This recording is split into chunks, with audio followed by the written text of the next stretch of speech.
И ние също пускаме много сторите. Имала ли си бивш на име Персян? Не, аз честно казвам съм имала един бивш, който се казва Алекс Кипров. След това имах връзка с инфлуенсър, която нали, така беше по-скоро повече медийна и публична и това е. В смисъл, не съм имала време за много връзки, защото реално първата ми голяма връзка беше 7 години, така че това е.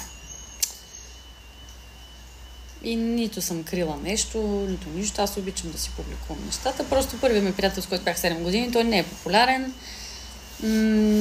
Няма даже... В смисъл има някакви социални мрежи, но... Ами Персян, само приятел ли ти е бил? Мисля, че и преди сте ме питали за това момче. Наистина имах един почитател, който се казваше Персян. Не съм сигурна какво се случи с него и дали все още ми е почитател или хейтер, или не знам какво се случва наистина. Има връзка, Йок, не сме има. Не. Той даже, не знам, нямам представа дали харесваш момчета. Не помня, това беше преди много години. Примерно преди 10 години е бил малко момче и ми беше фен. Идваше по фен срещи и сме се снимали. Просто си спомням, защото неговия профил така, примерно имахме се във Фейсбук. Персян Мартинес, нещо е такова. Но аз нито Фейсбук ползвам, нито сега смисъл. Може ли да помня всички почитатели при положение, че вече сме 500 000 тук в TikTok? Нали, не го казвам нещо с лошо, аз си обичам всички, които ме следват и ме подкрепят. Непосилно е и то, нали така, даже ето поименно виж се сетих и то просто, защото и друг път сме го коментирали. А не ми се вярва момчето да разпространява информация, че е бил с мен, защото по-скоро някой просто така пише. Тери хилорон ли има? Имам си филърчето, да. Я гледай, някой фен тук установи истината. Аз съм кажал в това. Ехо!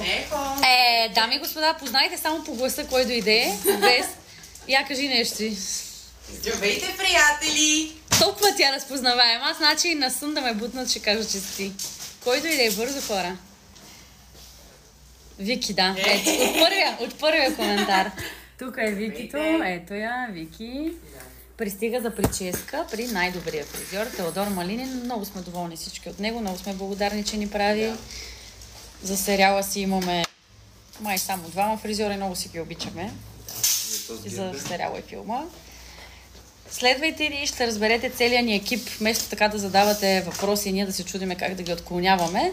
Ако просто ме последвате в Инстаграм и следите сторитата на всички, които сме от екипа и в Инстаграм, и в ТикТок, всичко ще разберете. Ще разберете кои хора ни правят, ще разберете кои хора ни снимат, ще разберете кои ни продуцират, кой ще участва. Това е колкото на бившия ми.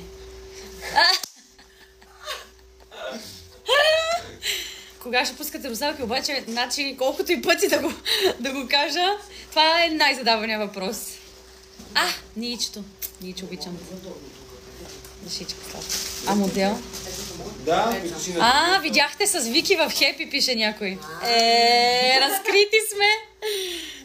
Това си ни беше много тайна среща и много специална, пак така от нашите си. Ние обичаме само двете да си се виждаме и наистина си имаме само наши си неща. Да. От самото начало. Филма ще бъде същия ли като сериала? Не, разбира се, съвсем различен сюжет. Може да сте гледали 2 сезона преди това, може пък да не сте ги гледали. Пълна свобода. Филма си е филм.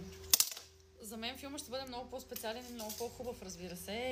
И едно е да седнеш в киносалон и на голям екран да гледаш русалки заснето с хубава кинокамера час и половина, а друга е по 5 минутки в TikTok, така че много по-специално се чувства.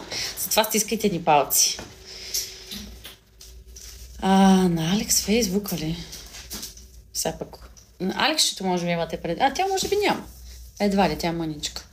Не те ли е срам от вашата, че се снимаш гола? Аз не се снимам чисто гола, така че може би ако се снимах абсолютно чисто гола и си го публикувах, щеше малко да ме е срам. Но, ако бях се родила река... Най-много ме радваше в къщата на инфлуенсърите. Да, между другото, в момента върви 3-ти сезон и нямам представа кой участва. Мисля, че ние имаме само една приятелка там. Просто този път, предните пъти, в първия участвах. И знаех кои ще са. Във втория бях разбрала за всички, защото Александра, нали, беше там и я изпращах в деня на започването и ги видях кои ще са. И сега е 3-ти сезон, нали така? Да. 3 сезона имам една позната и това е. За никой друг не съм чула, не съм разбрала. Вие може да ми напишете, ако сте разбрали кой ще участва. Много интересно. Ние само една позната им. Всички имаме една позната.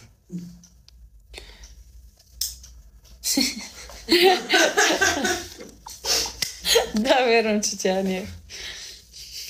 Тя ни е общо позната, не че са няколко. Да.